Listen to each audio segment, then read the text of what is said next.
Shall we make a start? Yeah. Okay, well, thank you everyone for coming. Good morning, it's still morning. My name is Glenn Redemann. I am one of the managers in the digital assets area of the FCA's authorization division. What that means is that I am one of the people running the team that actually gives out licenses to crypto firms. And that has been quite interesting. We've been doing that for about 3 years. I have been. And in that role, you really get to see some of the best and the worst. So on the one hand, just horrible financial crime, child sexual abuse material, terrorist financing, serious organized crime. On the other hand, the bleeding edge of technology. And it's just amazing. But most things are somewhere in between those two extremes, but you really do get to see it all. So I'm going to tell you a bit more about my background, just to give you more context. And then I'll save some time at the end for Q&A, and if you have any questions that plays into that, happy to address anything. So I've been doing that for 3 years. Before that, I ran the banking team, so the team that gives out licenses to new banks. Was doing that for about 2.5 years, which is interesting because there was a big push to get more challenger banks, and we met with quite a lot of firms and saw also some really innovative propositions. Prior to that, 4 years running the M&A team, so seeing integrations, and the many things that can go wrong there, which was also very interesting. A few other things, transfers a business team that does insurance business contracts. And so I've been at the FCA for about 12 years now, and started my career in New York doing equity research for technology companies, so covering technology companies, enterprise hardware, enterprise software, mostly mid-cap to large cap, did that for about 10 years. And then just to keep it interesting, did some volatility arbitrage derivatives trading in between those two. So worn a lot of different hats, have a lot of different perspectives.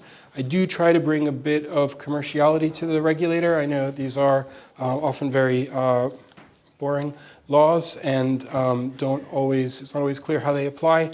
So I try to help firms with that, because at the end of the day, we want to register more firms, but they need to be good firms that aren't going to blow up the world. So it's really important to us that we do that right. So I'm going to tell you in this presentation about a few things. So first of all, what we see in the industry generally, especially technology focused, what we expect from firms, and how we can help. And there's quite a lot there in terms of how we can help as well. So I'll spend quite a bit of time on that. I've got a lot of information, so I hope you'll forgive me for referring to my notes. I just want to make sure I cover everything correctly and give you everything that's useful. And so let's start with slide 1. So, okay, you've been hearing this all day. Technology provides tremendous opportunities. It's for disruption, for efficiencies, for better products and services, sometimes meeting needs that consumers didn't even know they had, sometimes making life easier in ways they didn't even dare to dream. So very much a fan of all the exciting things that technology can do. The FCA recognizes the potential for the underlying technologies to benefit consumers, markets, and regulated firms in general. But to quote Spider-Man, with all that power comes great responsibility. And a lot can go wrong. So we've seen that. I started to allude to it before. We have a supervision hub, kind of like a contact center. They get calls from consumers all the time, tens of thousands every month, I think it is, calls from firms and whistleblowings as well. So we really hear about when things go wrong. And as well in the authorizations area, sometimes we've done a bit less with some firms. We have a risk-based approach, and sometimes we've done more. And we've seen when we do less, a lot of times the fallout down the road. So firms having all kinds of problems later. So we try to be clear about the expectations so firms get that right from the beginning and are able to get through us safely and soundly and quickly. So I thought this quote's quite appropriate because the more you lead, the more you heed. That's not just for individuals and leaders, but also for firms.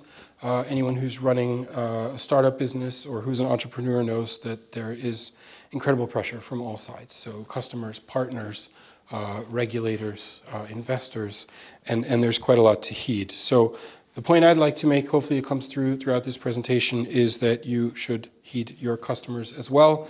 And in doing so, you will also be complying with a lot of the regulations. I'd like to believe those two are quite similar. That's not always apparent on the surface. Sometimes it's more of a long-term investment to get the regulations right. And sometimes you just have to follow the rules. But often there's discretion.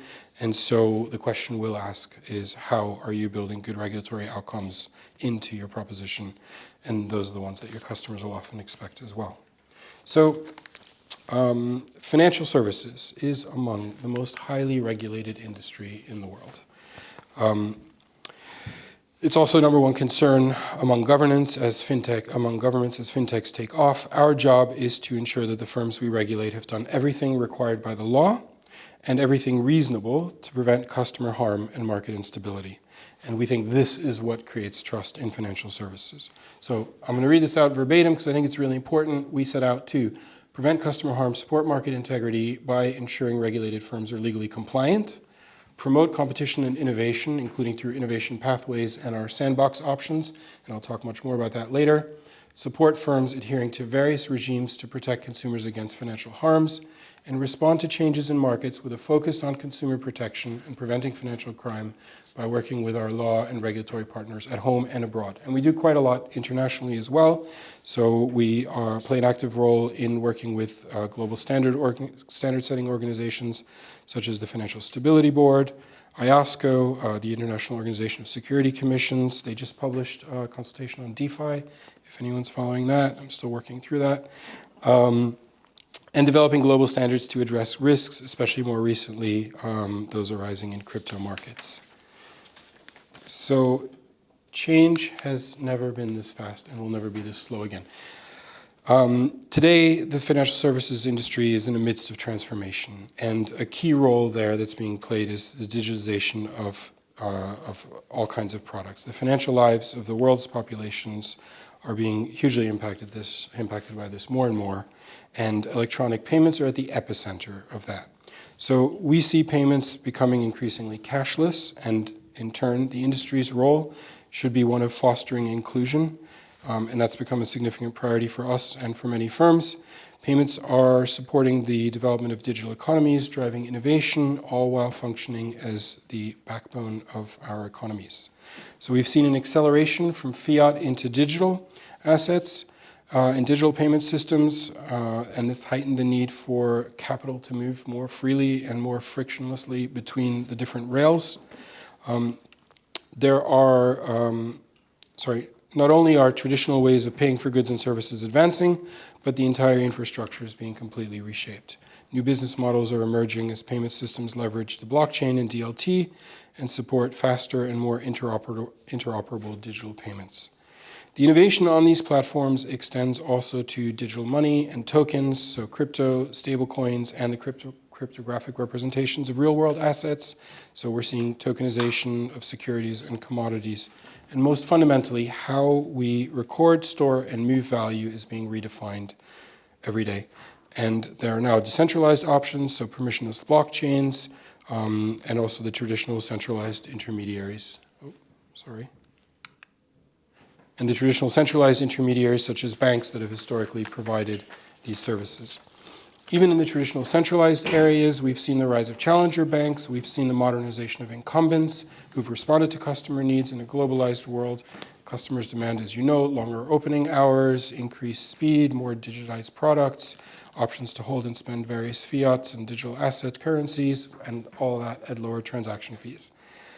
Other areas that we're focusing on are around data management, data security, operational resilience. I'll talk more about Operas later. Regulated firms are required to comply with operational resilience and outsourcing requirements as well. And in particular, lately, hot topic, of course, is artificial intelligence, which does increase cybersecurity risks, we believe, and can be exploited and create vulnerabilities that can heighten risks to market stability. So you all know there's a lot happening. Yes, these are very exciting times. I'll spend a bit more time on this slide because I think it might be the one that's most useful to all of you because it talks about how we can help, what we can do for you. So the FCA is credited with creating the first regulatory sandbox. I don't know if everyone knows that. In 2015, we're quite proud of that. And then sharing the concept worldwide.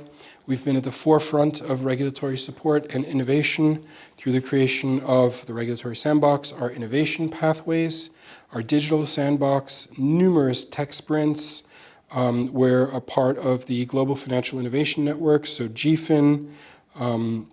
We've got an upcoming financial markets infrastructure sandbox. We've got an upcoming AI sandbox. So there's quite a lot there, and we're building on this reputation by focusing on research into emerging technologies.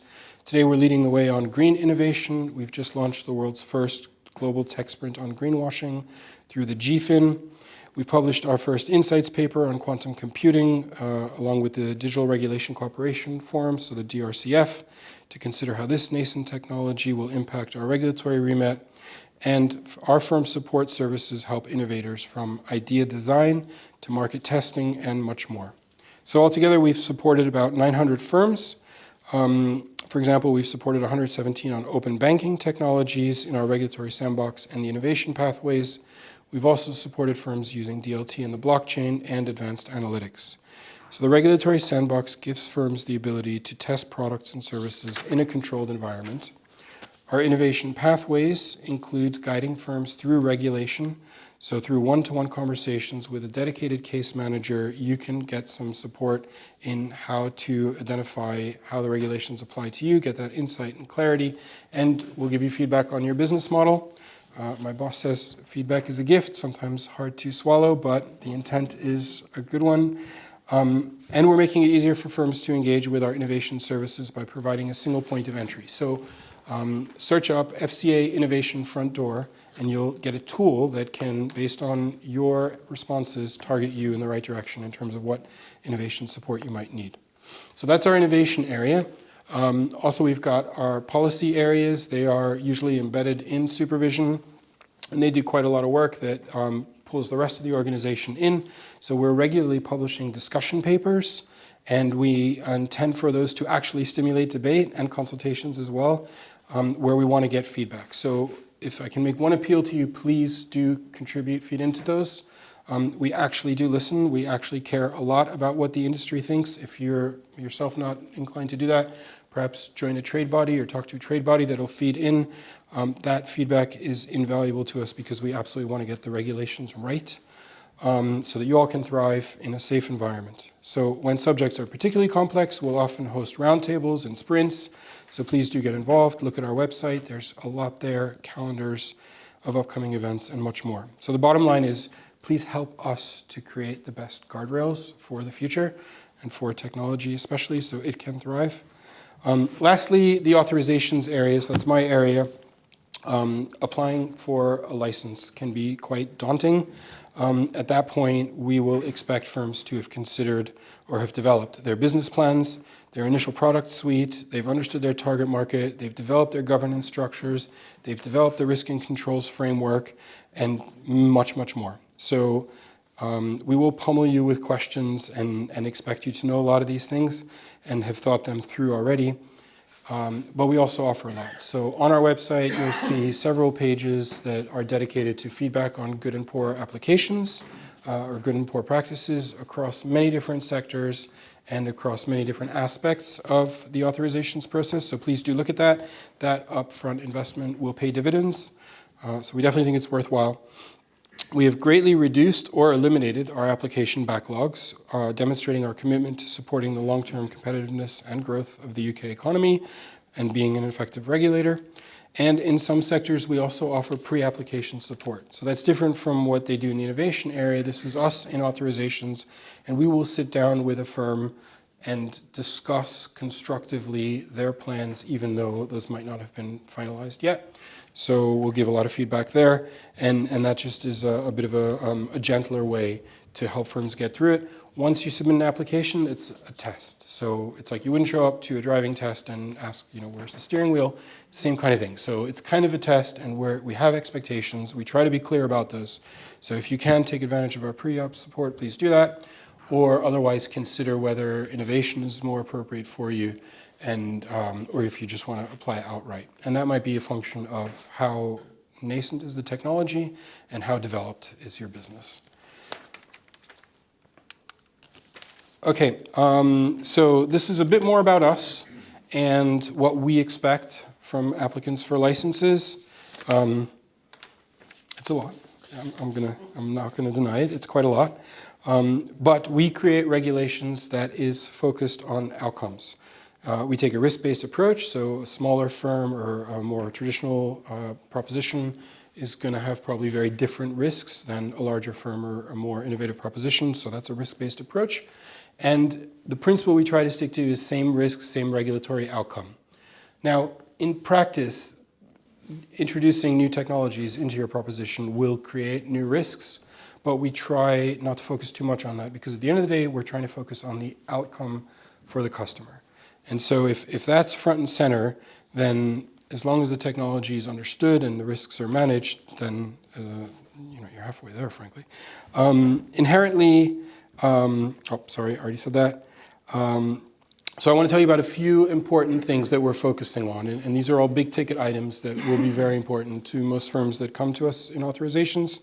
The Financial Lives Survey is our flagship survey of UK consumers, so it provides insight into the current attitudes around managing their money, financial products that they have, and their experience with financial services firms. We try to give all the data out as well so that you can do that analysis based on how, what lenses are most appropriate for you.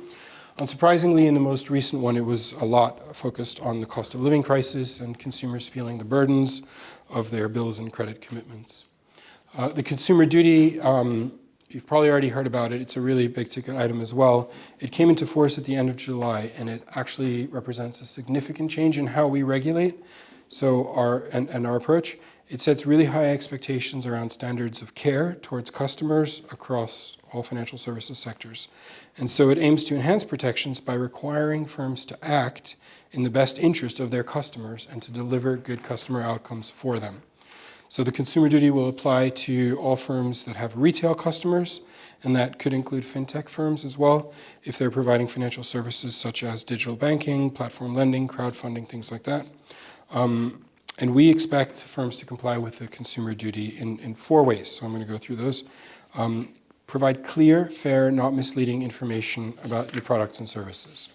Offer products and services that are suitable for the target market and that deliver on their promise.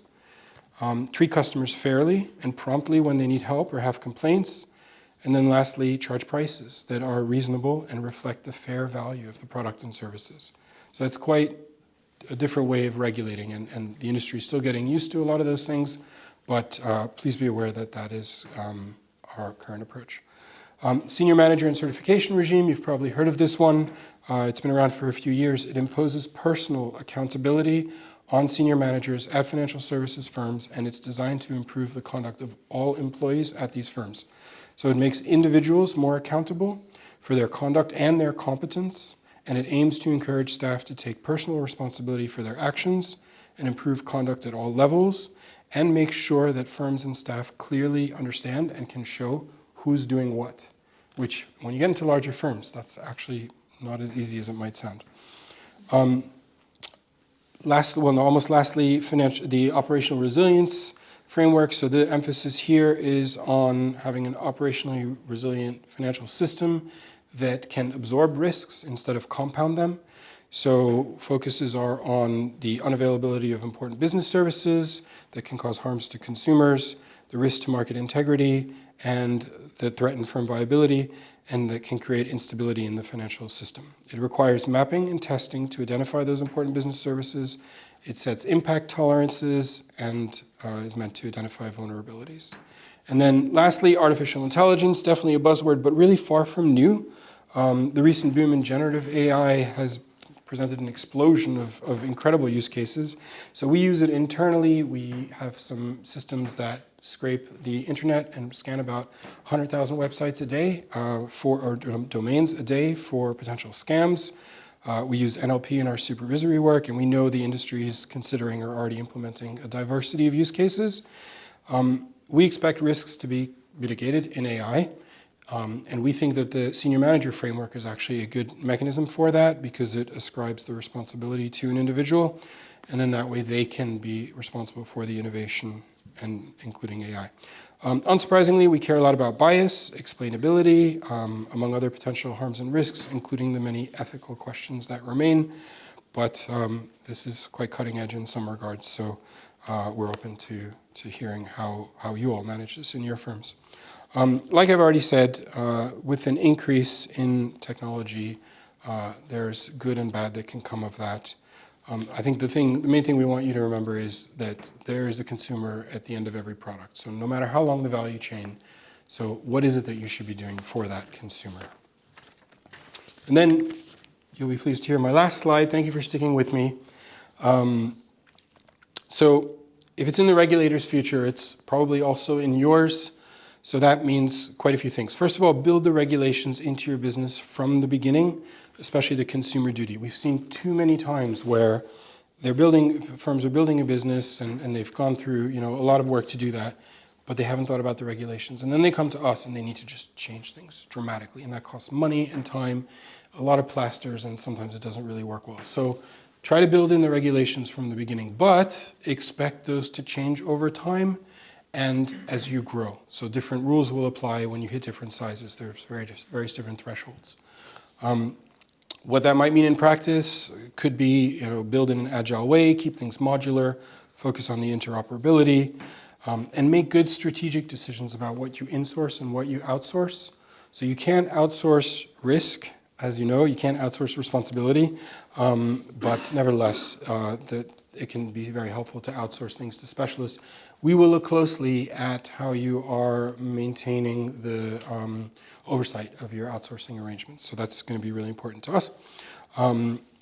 Firms that get through the gateway, it's generally smoothly and quickly. It's usually the ones that have embedded the customer focus from the beginning and have a risk management mindset at every level of the organization. So when we see that, the culture really does make a big difference, and it's that comfort we get in the conversations with applicants that assures us, this is going to be a good proposition and these people have thought about things. At the end of the day, the test for us is, can we authorize this firm or register this firm and pass them into supervision and not get a phone call from supervision a week later like, why did you do this? This firm is a basket case. And that happens, and sometimes we get it wrong. But that's really what we're working towards. Like, is this firm going to be, we're giving the firm the keys to the car. So are they going to be okay out there in the open road and not cause accidents and do all kinds of damage? My final point is, once we are pummeling you with questions, there's not always a right answer. And our questions aren't always as loaded as they might appear. So really, sometimes we'll be asking you, why are you doing things this way? It doesn't mean it's wrong. So just tell us why and what you've considered. So it's really important for us to hear the rationale behind your decisions. And sometimes firms will say, well, does the regulator want this or that? And it's like, it's not up to us. So you know your business best, and there's rarely just one right answer. So some things are obviously wrong, but for the most part, there's a lot of gray area, especially in the crypto space. It's just incredible how vague some of these rules are. So tell us what you're doing and why, and explain that to us. And most of the time, if you've really got all of your customers at the heart of your business, and you've really got a good handle on risk management and how you're mitigating risks of a particular proposition, that's going to be enough for us. So please do consider those things.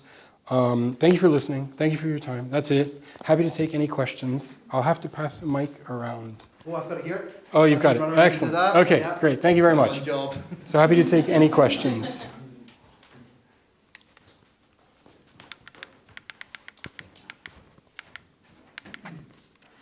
Thank you, Glenn. Thank you.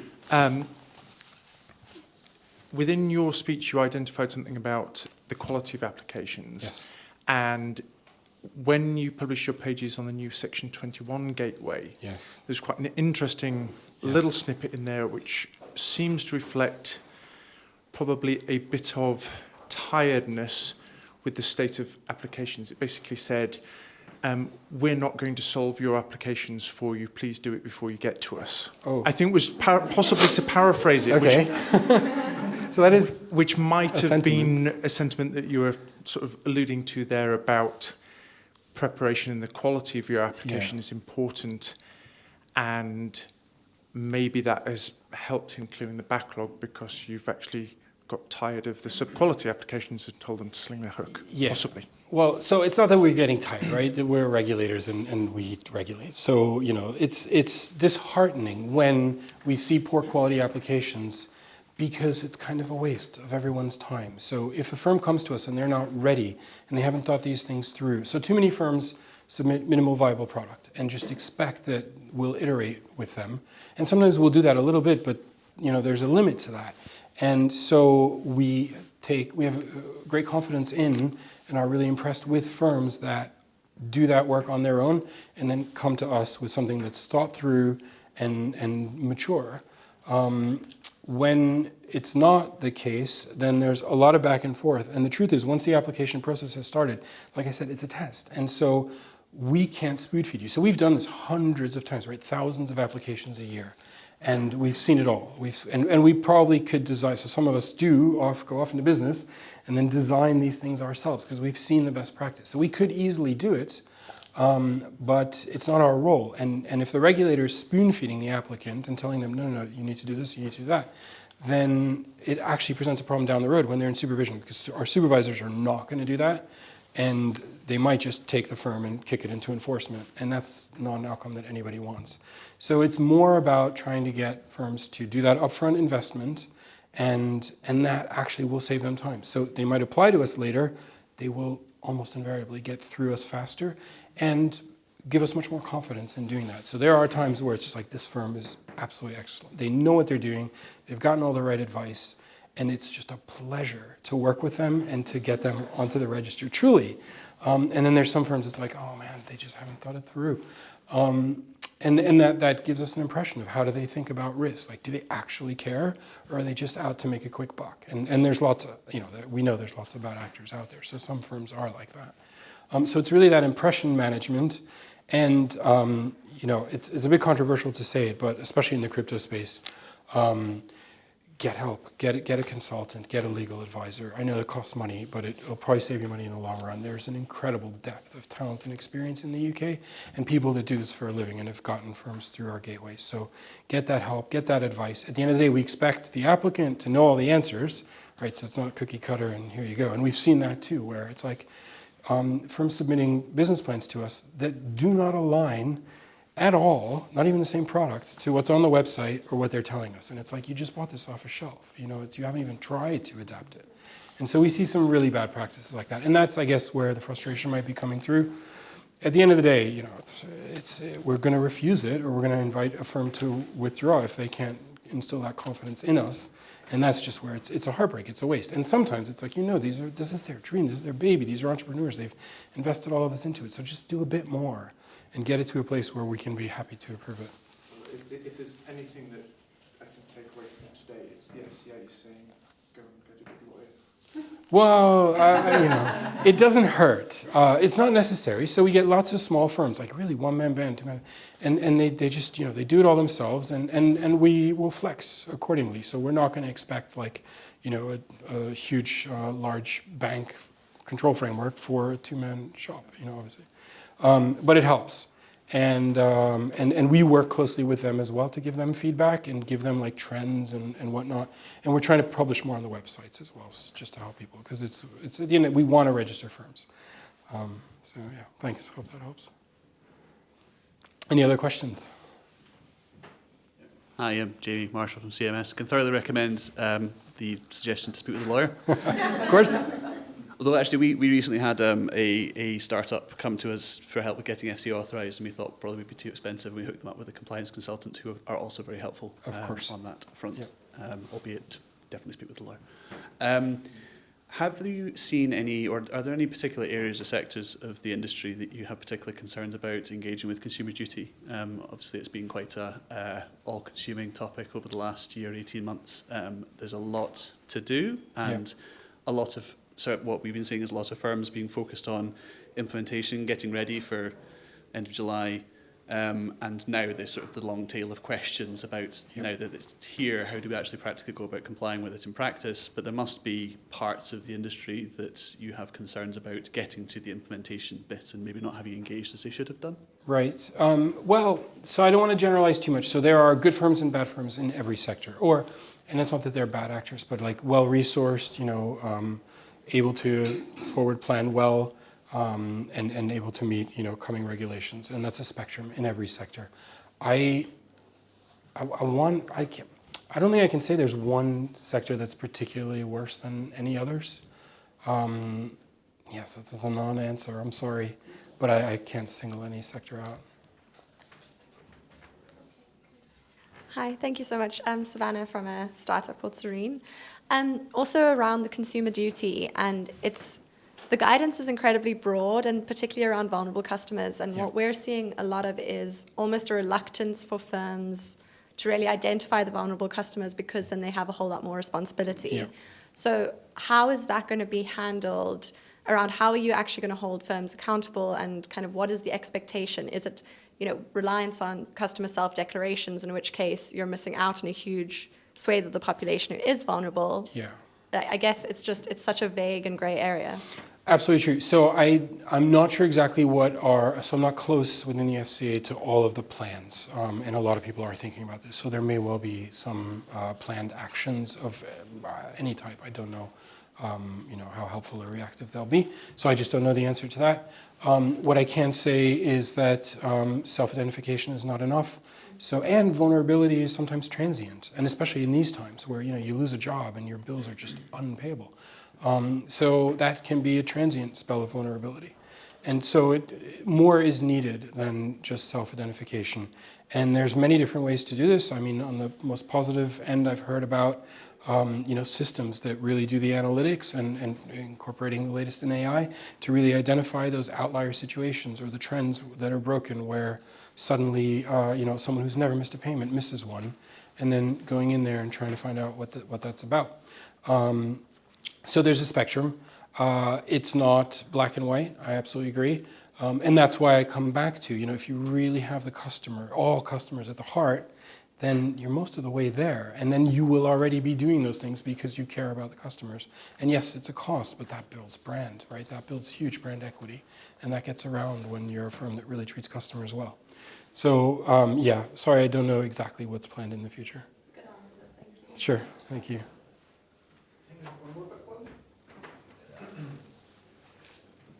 I'll keep it quick. Jamie Gray. You mentioned that the senior manager's framework would be an important tool for AI managing the risk there.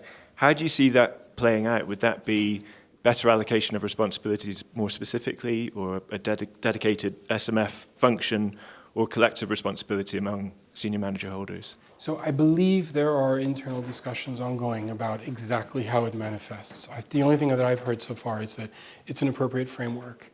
And whether that becomes its own prescribed responsibility or whether it falls into another one, I just don't know yet. And I think that's still being decided. But at the end of the day, there's somebody who should be accountable for technology, and then AI might form a part of that. Sure. Any more? Do we have time? I think, we're waiting. People waiting to see you. Oh, people are waiting. Okay, well, thank you all. Really grateful to speak to you. Thank you very much.